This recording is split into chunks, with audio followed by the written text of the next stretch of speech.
안녕하세요, 레조노트입니다. 좋아하는 것과 잘하는 것이 다르다는 사실은 받아들이기가 참 어려운 것 같아요. 그게 또 돈이 되는가 하는 질문까지 더해지면 더욱 비참해지는 거죠. 오늘은 기타 이야기를 조금 해보고 싶어서 이렇게 영상으로 찾아왔고요. 기타 모델이니 스펙이니 사운드가 어떻고 그런 기타 치시는 분들만 이해하실 내용은 최대한 덜어냈고, 메인 주제가 기타일 뿐이지 사실상 제 삶에 대한 에세이 같은 내용이 될 테니까요. 혹시나 기타나 악기 연주를 잘 모르시더라도 영상 보시는 데에는 전혀 지장이 없을 것 같아요. 저는 기타와 횟수로는 16년을 함께 했지만 전공생도 아니고 그렇다고 연습을 엄청 열심히 한 것도 아니라서 경력에 비해 되게 형편없는 실력을 가지고 있는데, 불행이라고 해야 할지 다행이라고 해야 할지 기타와 음악에 대한 꿈을 품어왔거든요. 그 꿈들이 저를 슬프게도 만들고 동시에 구원해주기도 했던 것 같아요. 이번 영상에선 그런 저를 거쳐갔던 기타들, 그를 중심으로 피어났던 생각과 경험들을 이야기해볼까 합니다. 아무쪼록 편한 마음으로 함께 따라와 주시면 좋을 것 같아요.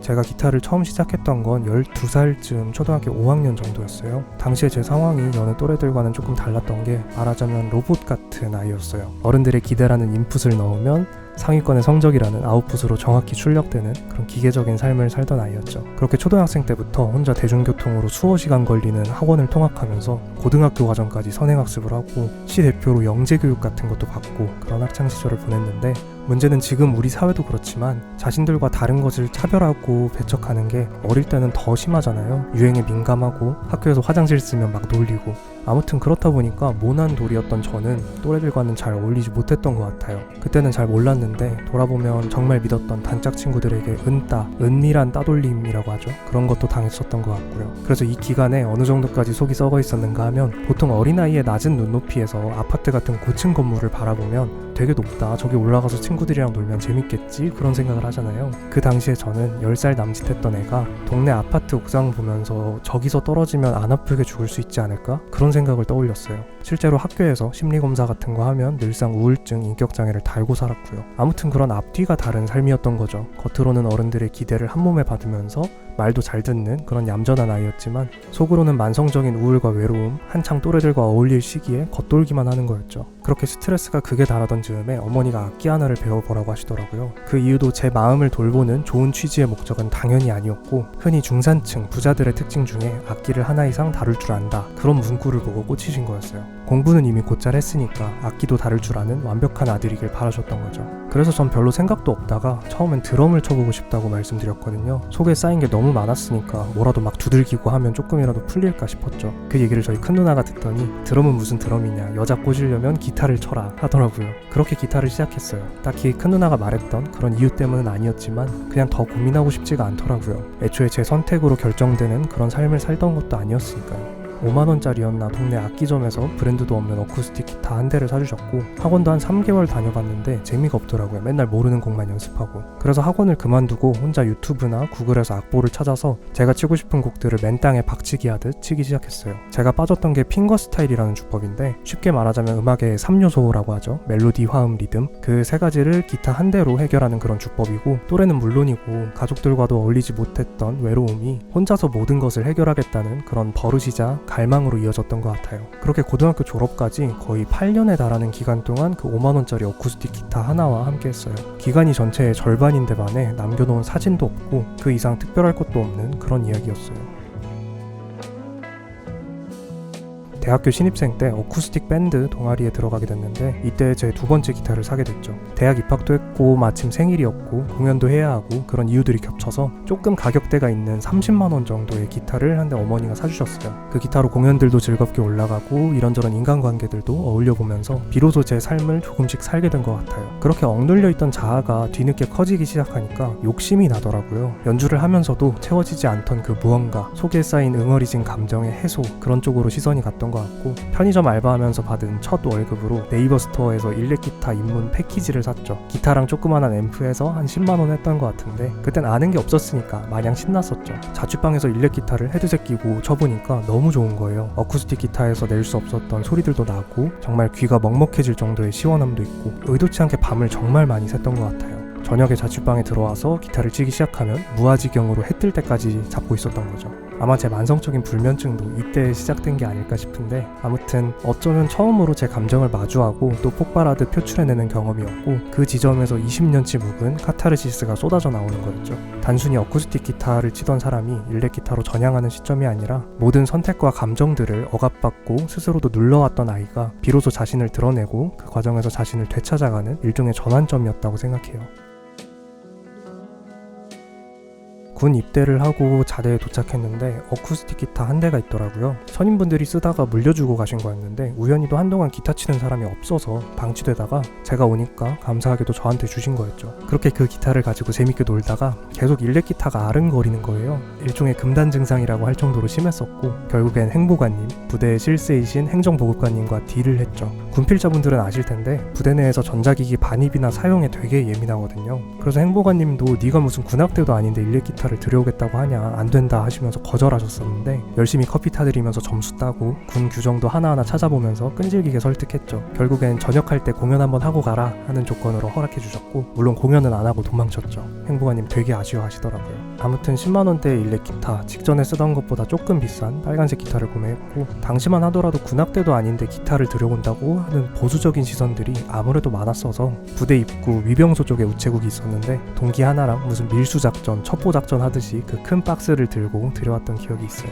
단순하게 군 생활을 재미있게 보낼 수 있었던 경험이기도 했지만, 모두의 부정적인 시선 가운데에서 방법을 찾아내고 주도적으로 해결해 나갔던 그 과정이 제겐 굉장히 의미 있었고, 기타에 대한 애정도 더욱 커지게 된 그런 계기였던 것 같아요. 그 후로 휴가 나올 때마다 다양한 유형의 기타도 새로 들여보고 직구나 개조도 해보면서 식견을 열심히 넓혀 나갔던 것 같아요. 전역 후에 모아뒀던 돈으로 큰 결심을 했죠. 무려 200만원이 넘는 고가의 기타를 사보자 하고서요. 그렇게 골랐던 모델이 펜더 에릭 클랩튼 시그니처였는데, 솔직히 말씀드리면 이때까지도 펜더니 에릭 클랩튼이냐 하는 지식들이 거의 없다시피 했어요. 그냥 외관이 너무 예뻐서 골랐던 거였고요. 그렇게 비가 쏟아지는 어느 날 이수역에서 이 친구를 데려오게 되었죠. 공식 명칭이 블랙키라서 까망이라는 이름도 붙여주었었고요. 그래도 명색이 시그니처 모델인데 에릭 클랩튼이 뭐하는 아저씨인지 정도는 알아야 예의가 아닐까 싶어서 그분 음악을 찾아 듣고 따라해보기 시작했어요. 어쩌면 그게 결정적인 터닝 포인트였던 거죠. 아픈 과거를 절절하게, 때로는 유쾌하게 풀어내는 그 방식이 블루스라는 음악이구나. 어쩌면 내가 경험해왔던 삶과 기타를 통해 쏟아내던 그 순간들도 결국 블루스였지 않을까? 그런 생각이 들면서 더 이상 기타를 그냥 오랜 취미 정도로 바라볼 수 없게 되더라고요. 나도 모르는 새에 내 삶을 지탱하고 버텨냈던 기둥이자 방식이었다는 사실을 그제서야 알게 된 거죠. 모두가 가족을 최후의 보루라고 말할 때 전 그러지 못했어요. 제 아픈 면을 드러내면 그들이 만들어둔 자랑스러운 아들이란 환상이 무너지니까 오히려 저를 더 몰아치고 제 아픔마저도 부정했었거든요. 정말 친한 친구들에게도 마찬가지였고요. 그들이 이해해줄 거란 기대도 없었고, 그런 짐들을 떠넘기기도 싫었어요. 반면에 기타는 달랐던 거죠. 내가 찾을 때면 언제든 함께 울어주기도 하고 시원하게 웃게 만들어주고, 그 공명이 저를 살려왔던 거였어요. 그 시점에서 꿈이 피어오르기 시작했죠. 나도 이런 나만의 음악을, 내 인생이란 이름의 블루스를 연주하고 싶다 하고서요. 내가 기타와 에릭 클랩튼 블루스에게서 삶의 희망을 얻었듯이 먼 훗날 어느 어리고 아픈 소년이 나의 음악으로 다시금 자신의 삶을 피워낸다면 그 어떤 값지고 위대한 음악적 성취와 명예보다도 행복할 것 같다는 포부가 생겨났죠. 그럼에도 그간의 인생 대부분을 가스라이팅과 억압 속에 살다 보니까 밧줄에 묶여 자란 서커스단 코끼리는 어른이 되어서도 그 밧줄을 빠져나오지 못한다고 하잖아요. 그런 스스로 만들어낸 마음의 족쇄를 쉽게 벗어낼 수 없었던 거죠. 그렇게 막연한 꿈과 잔혹한 현실 사이 고뇌에 빠져서 대학교 졸업반을 어영부영 보내던 시기에 아버지가 돌연 떠나가셨어요. 꿈도 많았고 재주도 많으셨지만 현실에 짓눌려 가장으로서 살아가던 아버지의 유품을 정리하다가 노트 한 권을 발견했죠. 빼곡하게 팝송 가사들이 필사되어 있었고, 다양한 아버지의 곡 취향과 흔적들을 넘겨보다가 정말 공교롭게도 노트의 마지막 장에 쓰인 곡이 에릭 클랩튼의 Tears in Heaven이었어요. 머리가 하얘지더라고요. 어쿠스틱 기타를 연주하던 어린 날 기타마저 놓고 방황과 일탈을 일삼던 때에 다시금 기타를 잡게 만들었던 곡이 Tears in Heaven이었고, 기타를 본격적으로 꿈으로써 바라보게 된 계기가 에릭 클랩튼이란 뮤지션이었고, 현실 앞에 타협해야만 했던 아버지의 모습과 똑같은 분기점에서 고민하고 있던 그를 닮은 나의 모습, 그 모든 것들이 퍼즐처럼 맞아떨어지는 그 소름 끼치는 감각에 고민을 끝냈죠. 어설프고 막막해도 이게 내 길이구나 하고서요. 그렇게 저는 대학 졸업도 전에 한 악기 회사의 문을 두들겨서 취직하게 돼요. 음악의 길로 나아가겠다면서 왜 악기 유통업에 뛰어들었는가 하면, 첫째로는 기타가 너무 좋았어요. 정말 사랑스러웠다고 표현할 정도로 몸이 아무리 고되고 힘들어도 예쁜 기타들만 보면 막 힘이 솟더라고요. 어떤 길을 가더라도 결국엔 돈이 필요했고 그 노동의 시간들을 내가 사랑하는 기타들과 함께 한다면 너무 좋지 않을까 하는 생각이었죠. 그리고 또 다른 이유로는 제 스스로에 대한 확신이 조금 없기도 했어요. 그 시점에 나이는 이미 25이었고 음악 입시를 준비하며 정석적인 코스를 밟은 사람들과 평생을 취미로 강제당하며 그 이상을 꿈꿀 수 없었다가 이제서야 뒤늦게 그 길에 나선 저는 달라도 너무 달랐던 거죠. 그래서 밑바닥부터 기타에 대해서 더 익히기도 하고 마침 동료분들도 너무 좋은 분들이었어서 음악 이야기, 기타 이야기도 많이 나누면서 열심히 배워나갔죠. 그 중에 현직 뮤지션을 겸업하고 계신 분들께 그런 삶의 방식도 천천히 들여다보게 되었고요. 그러다 이제 앞선 까망이의 뒤를 이을 기타가 오랜만에 들어오는데요. 어느 날 열심히 일하고 있었는데 퇴근 30분 전에 대리님 한 분께 전화가 와서는 대뜸 당근마켓 봤냐고 여쭤보시더라고요. 아니요, 저 열심히 일하고 있습니다 하니까 꼭 사야 하는 매물 떴다고 빨리 보라고 하셨고, 그날 퇴근 후에 그 대리님과 함께 당근마켓 거래를 하러 곧장 출발했죠. 거기서 제가 안 사면 그 대리님이 구매하신다고 그렇게 동행한 거였어요. 펜더 존 메이어 시그니처였는데 제게 에릭 클랩튼이 아픈 삶을 이겨내는 블루스의 태도였다면 존 메이어는 나의 음악을 매력적으로 전달하는 블루스의 방식이었어요. 거기에 이제 블루스의 본질, 비비킹까지 제 음악의 가장 큰 새 기둥이고, 보이실지 모르겠지만 벽에 포스터로도 세 분이 붙어 계시죠.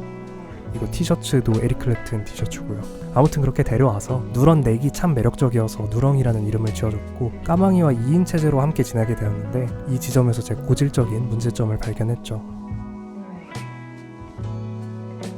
기타 치시는 분들은 대부분 기타를 여러 대 용도별로 두고 사용하시잖아요. 근데 저는 이상하게도 기타 대수가 2대를 넘어가는 순간부터 그 애정과 관심이 확 떨어져 버리더라고요. 심지어는 원래 쓰던 기타마저도요. 아마 기타에 너무 이입하고 동질감을 느끼다 보니까 하나라면 기타는 나의 분신이고 일부이지만 2대가 넘어가면 악기이고 도구로 느껴지는 게 컸던 것 같아요. 그 생각의 끝에 까망이와 누렁이 둘을 처분하기로 결심했고, 본질적으로 둘은 제가 존경하는 두 아티스트의 취향이 가득 담긴 시그니처 모델들이었으니까 이제는 나만의 색을 만들어줄 하나를 써보자는 결심을 했죠. 그렇게 700만원 정도를 들여서 펜더 커스텀샵을 구매했어요. 미국 현지 스토어에서 원하던 사양과 취향에 딱 맞는 매물을 구해서 오랜 기다림 끝에 받아봤는데 기대가 너무 컸던 만큼 실망도 크더라고요.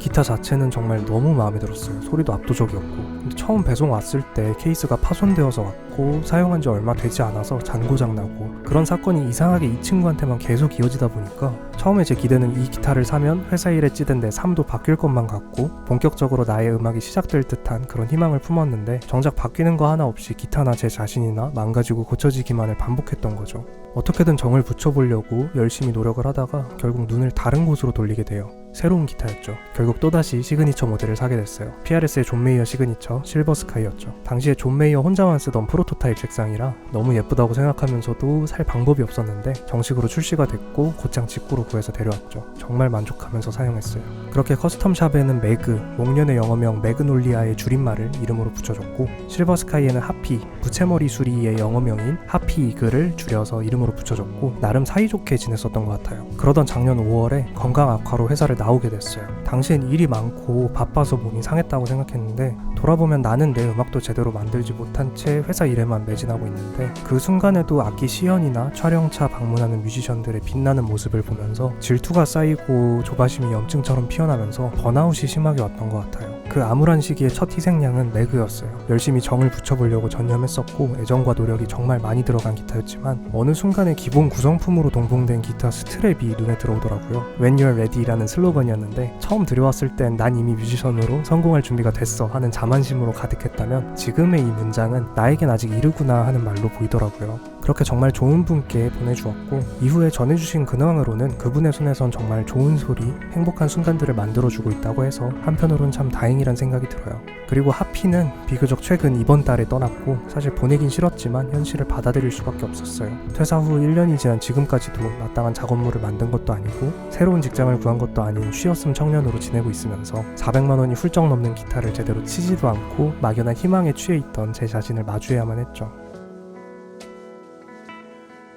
지난주에 새로 데려온 친구인데 올해로 갓 20살 된 07년생이고요. 제 부족함을 마주하고 부담없이 사용할 기타를 찾다가 발견한 친구였어요. 당장 수중에 돈도 많지 않고 수입원은 모호하고 앞길은 막막한 그런 상황 속에서 마지막까지 남아있던 하피를 팔기까지 사실상 기타와 음악에 대한 꿈은 절반 이상 접은 상태였거든요. 뮤지션으로서의 재능이 없단 것도 인정하기 싫었지만 인정해야 했고, 그렇다고 그 부족함을 채우기 위한 열정이나 노력이 있었는가 하면 그것도 아니었으니까 자존심과 합리화를 전부 덜어내고 제 자신을 직시했던 거죠. 그러다 보니 현재 예산 안에서 적당히 사용할 수 있는 기타를 찾다가 우연히 깁슨이란 좋은 브랜드에 괜찮은 가격대 매물이 보였고 구매하게 됐어요. 이전 기타들을 살 때만큼의 벅찬 설레임도 없었고 신난다는 감정도 없었던 것 같아요. 지금 이렇게 데려와서 일주일 정도 친해지는 중에 있는데 소리도 너무 좋고 평생 시도해보지 않았던 타입의 기타이다 보니까 어색함은 있지만 나름대로 만족스러운 것 같아요. 사실 잘 모르겠어요. 두 가지 마음이 공존하는 것 같은데, 하나는 앞선 체념어린 말들처럼 그저 제 삶에서 오랜 기간 그랬듯 취미의 영역으로 남겨둔 채 현실적으로는 생계와 진로를 책임질 다른 방향을 찾아봐야겠다는 그런 생각이었고,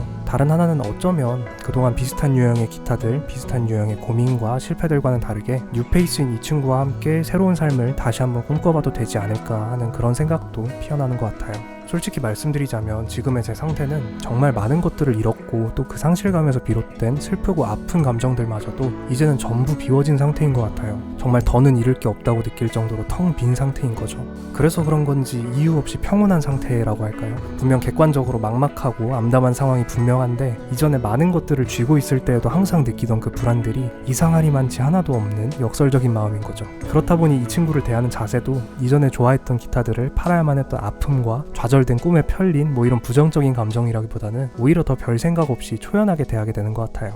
물론 지금의 이런 감정이 어떻게 흘러갈지 그냥 모든 것을 포기해버린 체념에 불과한지는 지켜봐야겠지만 일단은 그저 함께 해보려고요. 이 친구가 중고거래 사이트에서 근 한 달 사이에 3번 정도 주인이 바뀐 친구더라고요. 보통 심각한 문제가 있지 않는 한 기타 하나가 그렇게 자주 되팔리는 경우가 흔치는 않은데, 아무튼 제 손까지 어떻게 흘러오게 됐다는 건 이것도 나름의 인연이지 않을까라고 생각하고 있어요. 그리고 하나 더, 제가 앞서 말씀드린 것처럼 의욕이나 애정이 거의 바닥난 상태이다 보니까 이 친구의 이름을 아직 못 정했거든요. 이전엔 기타가 도착하기도 전에 정해놓고 그랬는데, 아무튼 이 지점까지 봐주신 분들이 계신다면 어울릴 만한 이름과 이유 정도 가볍게 댓글로 남겨주시면 꼭 참고해서 게시글이든 다음 영상이든 이름 짓기 결과를 공유드리도록 할게요.